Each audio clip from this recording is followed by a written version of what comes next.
Hola, ¿qué tal? Bueno, vamos a empezar el siguiente vídeo en el que vamos a trabajar con el teorema de Gauss. Bueno, empiezo con el concepto de flujo.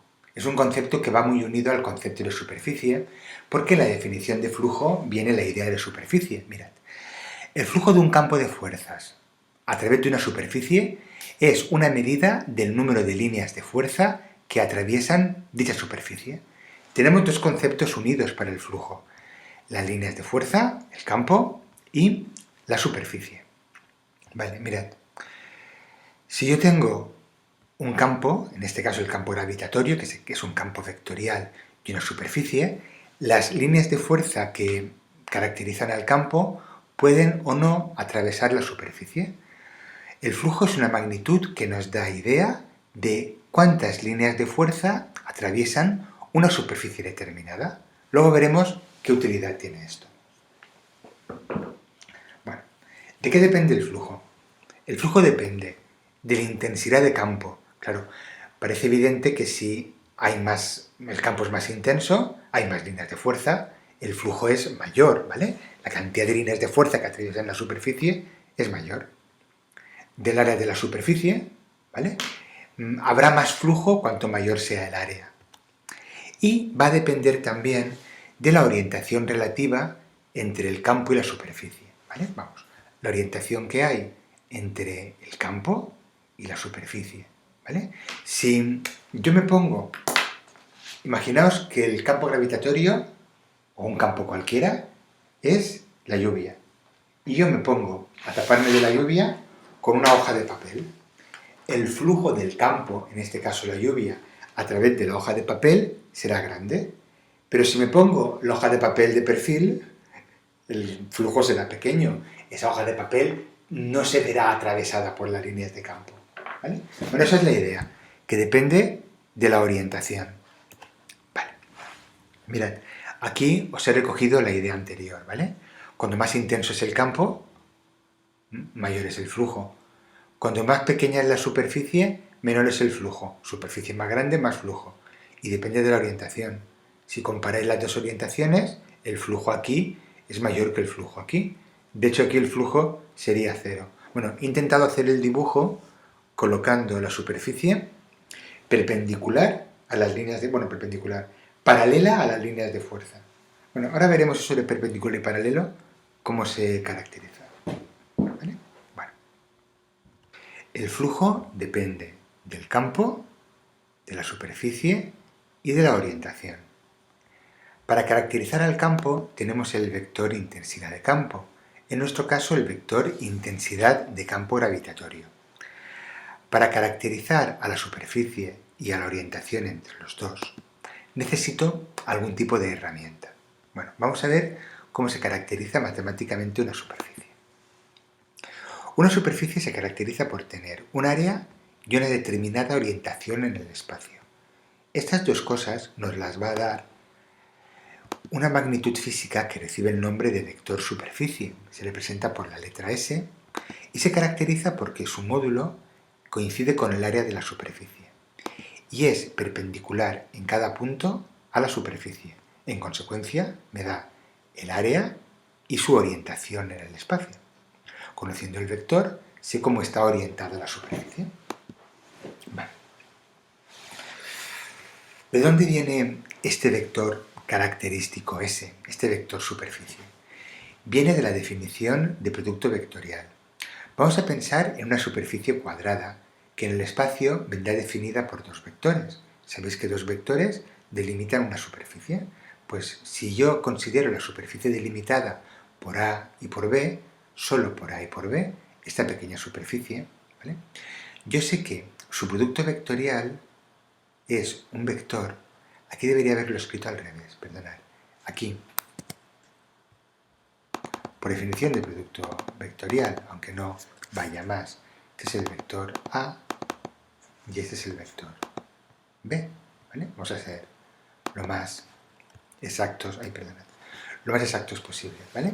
Pues el producto vectorial de A por B me daría el vector S, perpendicular al plano que forman A y B, es decir, perpendicular a la superficie. Y su módulo es el área del paralelogramo delimitado por los dos, ¿vale? El área de este paralelogramo. Cuando tengo una superficie cuadrada o rectangular, es sencillo, porque siempre tengo dos vectores, cuyo producto vectorial me daría el área de la superficie. El problema viene cuando tengo una superficie cualquiera. No importa, la superficie cualquiera, esa superficie, también se caracteriza por un vector, que es perpendicular a la superficie. El problema es cómo obtenerlo. Aquí es fácil, aquí resulta un poquito más problemático. Para ello voy a recurrir al cálculo diferencial. Yo puedo considerar que la superficie siempre está formada por un conjunto de superficies cuadradas muy pequeñas, igual que una imagen está formada por píxeles, ¿vale? Cada una de estas superficies es una superficie infinitesimal y se caracteriza por un elemento diferencial de superficie, una diferencial de superficie, diferencial de S, ¿vale?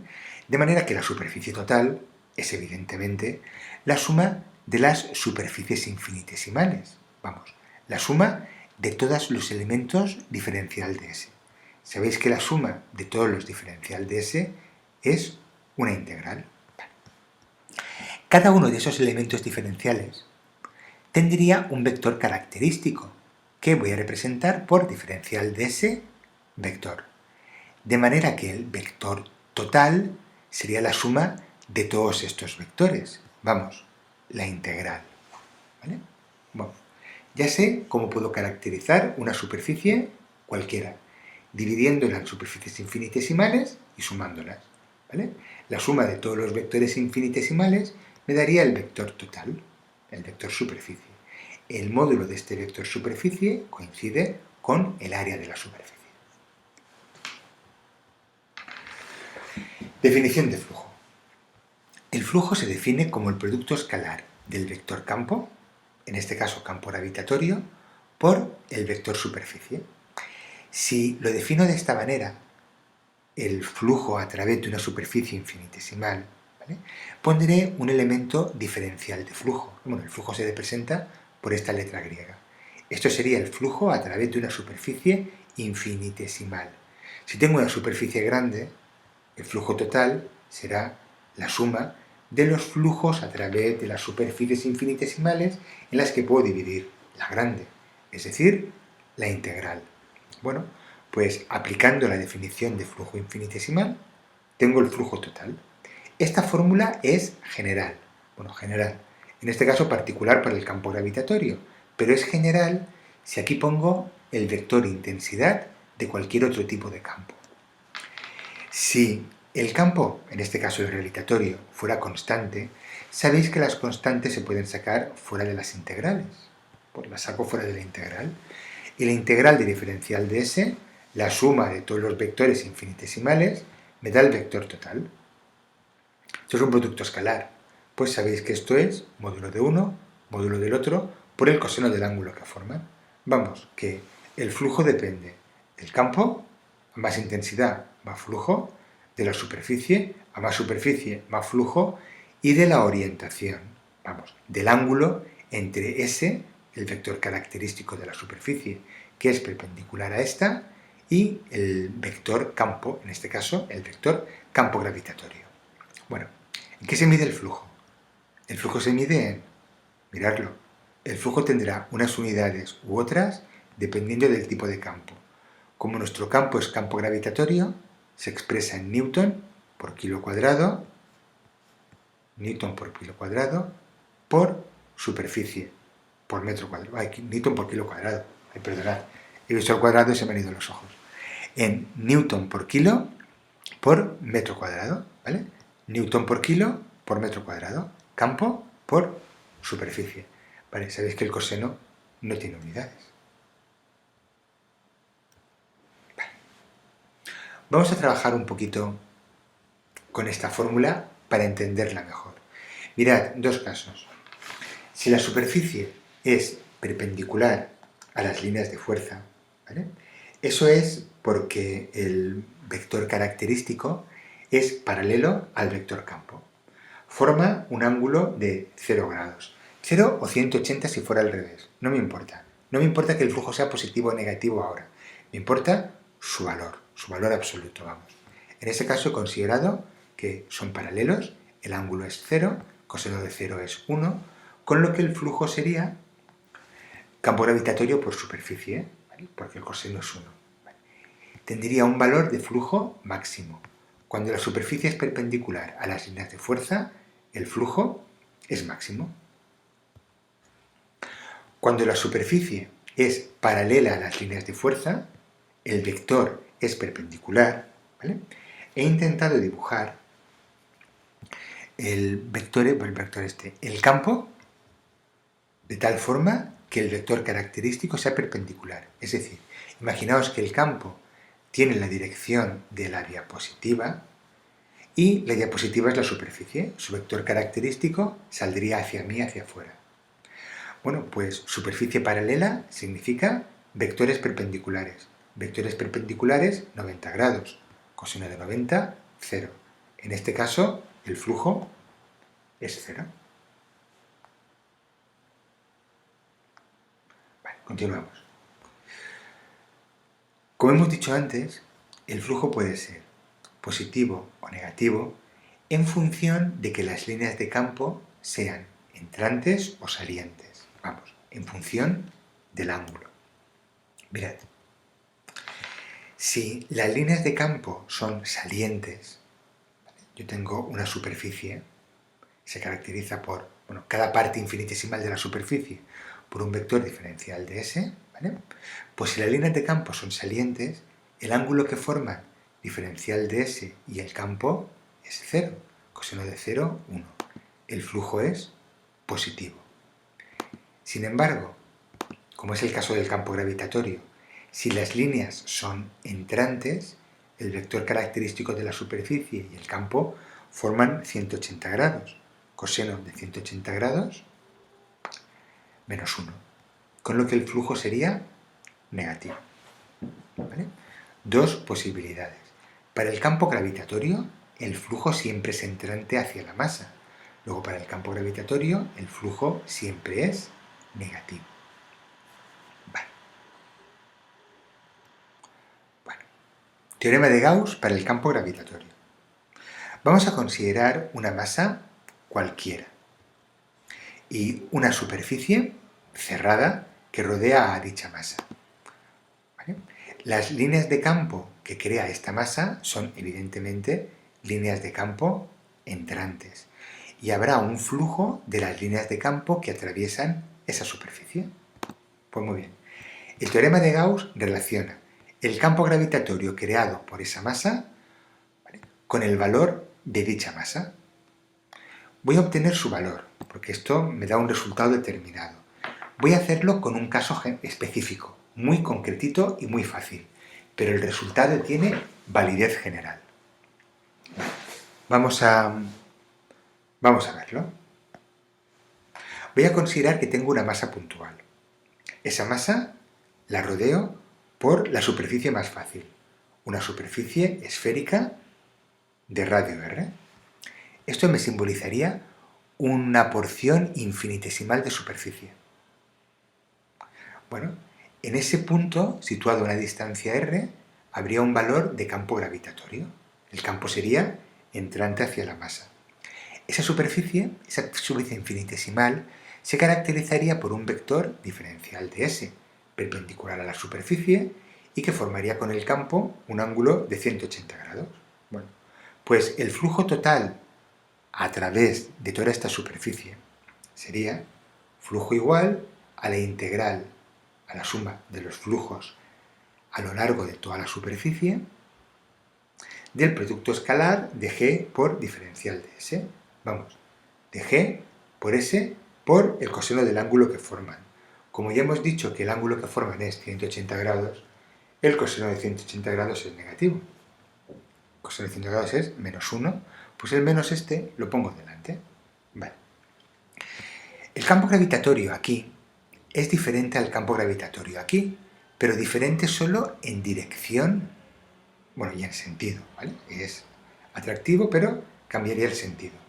Pero el módulo en todos los puntos de la superficie sería el mismo, porque todos los puntos están a la misma distancia.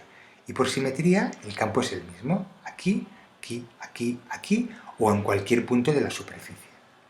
Si es el mismo, es que el módulo es constante, con lo que puedo sacar el módulo fuera de la integral, ¿vale? Con lo que, ¿esto qué sería? La integral de la diferencial de S, la superficie. El flujo sería menos G por S, donde S es la superficie. Bueno, ¿cuánto vale el módulo del campo gravitatorio creado por una masa puntual a una distancia r? Oye, lo sabemos. Vale menos g m por r al cuadrado, partido de r al cuadrado. Por la superficie. ¿Cuánto vale la superficie? La superficie de un casquete esférico como este es 4pi r al cuadrado. Vale, pues r al cuadrado y r al cuadrado se van y ya tengo el valor del flujo. Este resultado es de validez general. Bueno, r al cuadrado con r al cuadrado se va, esto lo reescribo y esto es el flujo. Este resultado, que vuelvo a repetir, es general, recibe el nombre de teorema de Gauss. Dice, dada una distribución cualquiera de masa, cualquiera, aunque yo lo haya hecho con una masa puntual, el flujo del campo gravitatorio a través de una superficie cerrada que lo contiene, una superficie que envuelve a la masa, es flujo igual a menos 4pi g por m, donde m es la masa encerrada. Es un resultado muy, muy sencillo y de validez general. Bueno, vamos a ver la aplicación. La aplicación es que el teorema de Gauss nos permite el cálculo de campos gravitatorios creados por distribuciones simétricas de masa. Esto me permite calcular el campo gravitatorio sin tener que recurrir al cálculo integral, tal cual, que ya vimos en el vídeo dedicado al campo. Bueno, yo voy a verlo en dos casos. Voy a calcular el campo gravitatorio creado por una esfera homogénea maciza de masa m y radio r. Luego os comentaré un resultado para una esfera no maciza, sino solamente para la superficie. Vale. Esto bien podría ser, con sus limitaciones, un planeta, como por ejemplo la Tierra. La Tierra no es homogénea, pero casi como si lo fuera. Voy a aplicar el teorema de Gauss para calcular el campo en dos puntos, en dos tipos de puntos. En puntos exteriores, fuera de la Tierra, y en puntos interiores, dentro de la Tierra. Vale, vamos a empezar. Campo gravitatorio creado por una esfera homogénea y maciza de masa m en puntos exteriores. Vale, considero la masa de valor m y de radio r grande. He hecho este dibujito para simbolizar que esto es una esfera, ¿vale? No es un círculo. Y la envuelvo por una superficie. La superficie más adecuada es una superficie esférica de radio r. Bien, en este punto es un punto de la superficie, ¿vale? Un punto de la superficie. En ese punto el campo gravitatorio es entrante y el vector característico es saliente. Yo sé por el teorema de Gauss que el flujo a través de esta superficie vale menos 4pi gm. Pero no obstante, lo voy a intentar calcular. ¿Cuánto vale el flujo? La integral de g por diferencial de s. Bueno, esto me va a permitir, conociendo el flujo, calcular el campo. Vamos a verlo. ¿Cómo son g y diferencial de s? Forman 180 grados. Pues cuando yo aplico el producto escalar sería módulo de uno por módulo del otro por el coseno de 180. Coseno de 180 menos 1. Pues esto queda menos g por diferencial de s. Vale, como todos los puntos de la superficie están a la misma distancia del centro de la masa, g es constante, por lo menos es constante en módulo. Todos los puntos que están a la misma distancia tienen el mismo valor de g, aunque el vector sea diferente. Bien, entonces puedo sacar g fuera de la integral, y la integral de diferencial de s es la superficie. En este caso, bueno, el área. El área de la superficie esférica es 4pi r al cuadrado. Muy bien. Si igualo el valor del flujo dado por el teorema de Gauss con el valor del flujo que acabo de obtener, tengo una relación. Anulo el menos, se va con el menos, 4pi se va con 4pi, y despejo el valor de G. G es la intensidad del campo gravitatorio a una distancia r de la masa esta esférica. Y fijaos, me resulta lo siguiente.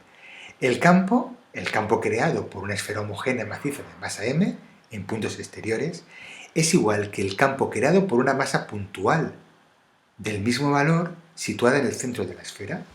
Es decir, para lo que me interesa ahora del movimiento planetario. Los planetas, para puntos exteriores, se comportan igual que masas puntuales situadas en su centro. Es decir, nos da igual el tamaño del planeta, nos importa solo su masa.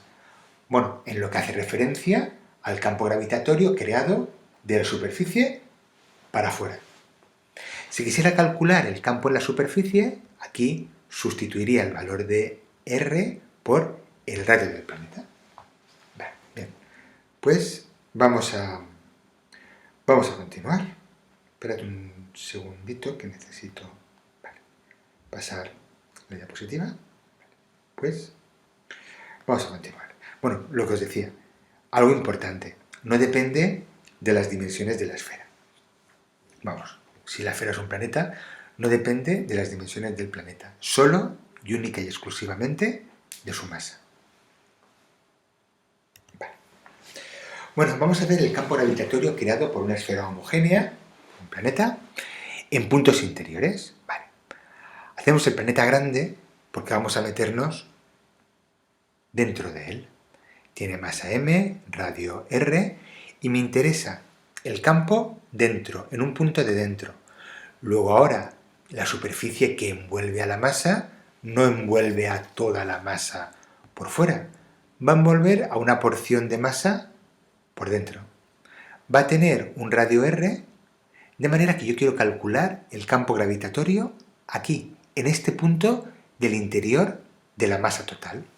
Vale.